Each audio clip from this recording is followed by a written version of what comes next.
Deuxième partie, la vie et ses influences. L'homme vivant sur la Terre planète établit des relations avec lui-même, les autres, le monde. Ce sont les relations micro-macrocosme.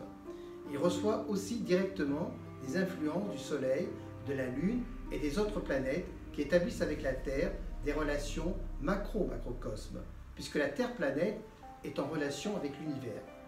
Il existe deux autres influences qu'on appelle les rythmes. Les rythmes extrinsèques ou externes sont constitués par les saisons, printemps, été, automne, hiver, les climats, en lien avec les quatre signes thermiques principaux originels, que sont le froid, la chaleur, la sécheresse, l'humidité, et le temps, dans sa référence universelle, déterminé par la rotation de la Terre autour du Soleil, et à partir de quelle devrait se définir l'activité de l'homme. À côté du rythme extrinsèque, il y a le rythme intrinsèque ou interne en relation avec le cœur et donc la vie, car le premier mouvement de vie à apparaître chez l'homme, ou plutôt chez le fœtus, est l'activité cardiaque. À ce rythme est associé le temps zéro, qui correspond à la naissance, et l'ordre de mouvement qui se déroule de la naissance à la mort et qui correspond à la vie terrestre. Rythme intrinsèque et rythme extrinsèque constituent des rythmes biologiques indépendants, immuables, c'est-à-dire qu'on ne peut pas changer, et caractéristiques de la vie terrestre.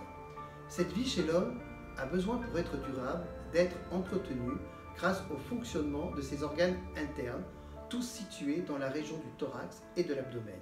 C'est le fonctionnement harmonieux de ces organes qui était à l'origine de la théorie des systèmes, méthode diagnostique universelle qui pose les fondations de la compréhension énergétique de l'être humain à travers 5 critères.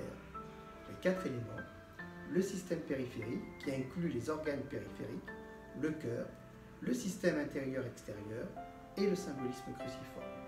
C'est par cette organisation essentielle que la médecine énergétique trouve ses racines avec pour seul objectif la guérison.